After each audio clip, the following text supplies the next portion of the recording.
दोस्तों नमस्कार, मेरा नाम प्रशांत है और आप देखना शुरू कर चुके हैं यूपी फैक्टर। साथियों, अखिलेश यादव ने जयंत चौधरी को बहुत बुरा फंसा दिया। बड़ी मुश्किल से जयंत चौधरी को भारतीय जनता पार्टी से लड़ झगड़ कर एक सीट मिली थी मीरापुर में चुनाव लड़ने के लिए, उपचुनाव का, और अखिलेश यादव ने वो सीट भी जयंत चौधरी से छीन ली। मैं चुनाव होने से पहले और रिजल्ट आने से पहले ये बात क्यों इतनी पुख्ता दावे के साथ कह रहा हूं, ये मैं अभी आपको प्रूफ कर दूंगा। क्योंकि अखिलेश यादव ने साथियों मुजफ्फरनगर की मीरापुर सीट से एक ऐसे उम्मीदवार के नाम का ऐलान कर दिया है जिसके बाद से जयंत चौधरी की जीत की सारी संभावनाएं खारिज हो जाती हैं। और इसमें नीम चढ़ा करेला जो है वो बहुजन समाज पार्टी और आजाद समाज पार्टी जयंत चौधरी के लिए मुश्किल पैदा कर रही है। कैसे, मैं आपको बता दे रहा हूं। साथियों, बहुजन समाज पार्टी के पुराने एक नेता हुआ करते थे कादिर राणा, पूर्व सांसद रहे हैं बसपा से, और अभी हाल फिलहाल में उन्होंने समाजवादी पार्टी की सदस्यता ले ली, सपा ज्वाइन कर ली। और समाजवादी पार्टी ने लंबी चौड़ी मीटिंग के बाद, 3-3.5-4 घंटे की मीटिंग के बाद यह ऐलान कर दिया कि मीरापुर विधानसभा सीट पर उपचुनाव के लिए समाजवादी पार्टी कादिर राणा की पुत्रवधू सुंबुल राणा को चुनाव लड़वाएगी। सुंबुल राणा के नाम का ऐलान कर दिया।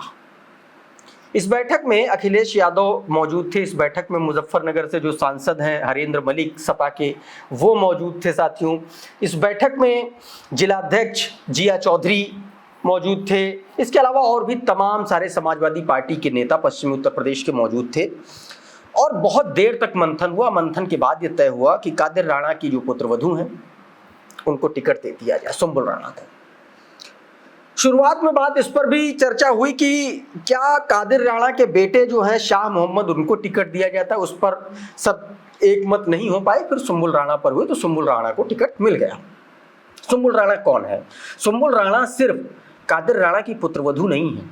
सुंबुल राणा बहुजन समाज पार्टी के बड़े नेता, केंद्रीय कोऑर्डिनेटर मुनकाद अली की बेटी हैं।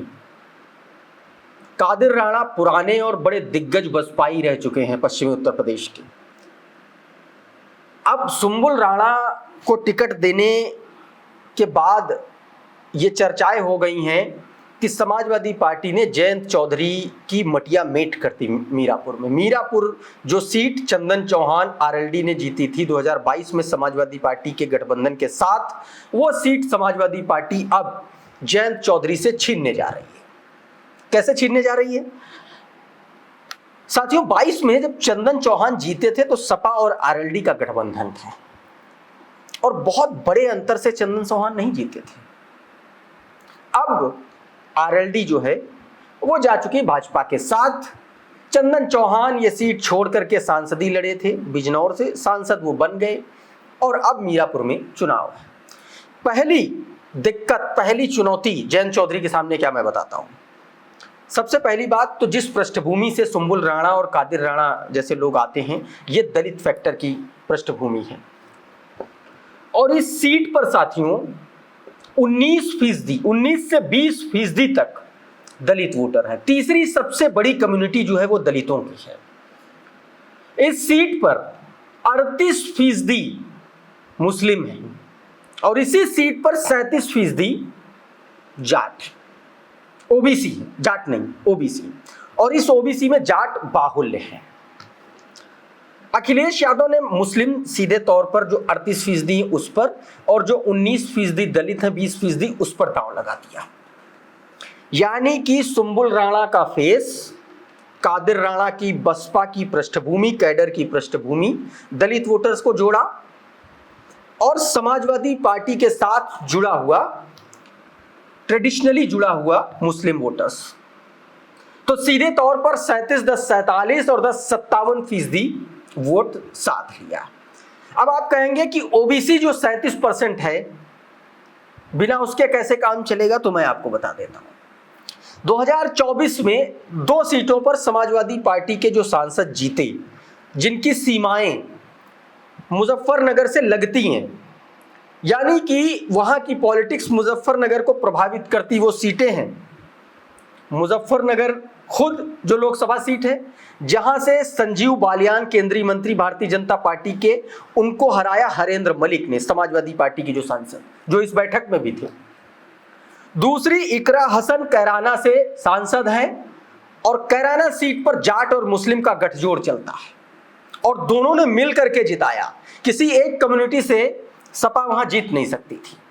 यानी कि इकरा हसन को जो जिताया वो जाट और मुस्लिम के कॉम्बिनेशन ने जिताया। इसका मतलब यह हुआ कि 24 के चुनाव में जयंत चौधरी और आरएलडी से छिटक गया जाट वोटर और समाजवादी पार्टी की तरफ आ गया और इसीलिए समाजवादी पार्टी ने जाट, मुस्लिम और दलित गठजोड़ का कॉम्बिनेशन बनाते हुए सुम्बुल राणा को मैदान में उतार दिया। और अब जयंत चौधरी बुरा फंस गए। जयंत चौधरी के सामने कोई चारा नहीं है, क्योंकि बसपा और आसपा, इन दोनों पार्टियों ने मुस्लिम कैंडिडेट पहले से उतार रखा है। अच्छा, एक बात और, चर्चा शुरुआत में हो रही थी कि अखिलेश यादव किसी जाट कैंडिडेट को टिकट दे सकते हैं। अगर अखिलेश यादव जाट कैंडिडेट को टिकट दे देते तो उधर के पत्ते क्या खुलते किसी को पता नहीं था। अंधी तीर चल जा, मुस्लिम को टिकट दिया तो अब अखिलेश यादव को पता है कि उनको किससे किससे लड़ना है, क्योंकि सपा, माफ कीजिएगा, बसपा और आजाद समाज पार्टी ने मुस्लिम कैंडिडेट पहले से घोषित कर रखी और ये दोनों ऐसे कैंडिडेट हैं जिनको मुश्किल से बहुत ज्यादा इनका प्रभाव माना नहीं जा रहा वहां पे। तो अब सवाल ये उठता है कि बहुजन समाज पार्टी, आजाद समाज पार्टी की हैसियत भांपने के बाद अगर अखिलेश यादव ने मुस्लिम कैंडिडेट को उतारा है तो इसका मतलब है खुला मैदान छोड़ दिया है आरएलडी के लिए कि अब जाओ, अब आप मुसलमान उतार नहीं सकते और जाट उतार कर आप जीत नहीं सकते, क्योंकि 57% पहले से घेर लिया है अखिलेश यादव ने। और दूसरी तरफ जयंत चौधरी के सामने 25 दावेदारों की लिस्ट पहुंची है, जिसमें जिलाध्यक्ष, जिसमें चंदन चौहान की पत्नी यशिका चौहान, जिसमें जिलाध्यक्ष के अलावा प्रदेश महासचिव, महामंत्री, जिला पंचायत अध्यक्ष, जिला पंचायत सदस्य, इस लेवल के लोग दावेदारी कर रहे हैं। टिकट किसी एक को मिलेगा और जब एक को मिलेगा तो बाकी के जो लोग हैं वो आपस में करेंगे गुटबाजी और सिरफुटव्वल। और इसीलिए मैंने शुरुआत में कहा था कि जयंत चौधरी को डबल अटैक लग गया है सुम्बुल राणा को टिकट देते ही। जो प्रोबेबिलिटी आरएलडी की जीतने की थी वो भी खत्म हो गई। साथियों, इस वीडियो में फिलहाल इतना ही। बहुत बहुत शुक्रिया, बहुत बहुत धन्यवाद। आप जुड़े रहिए यूपी फैक्टर के साथ। नमस्कार।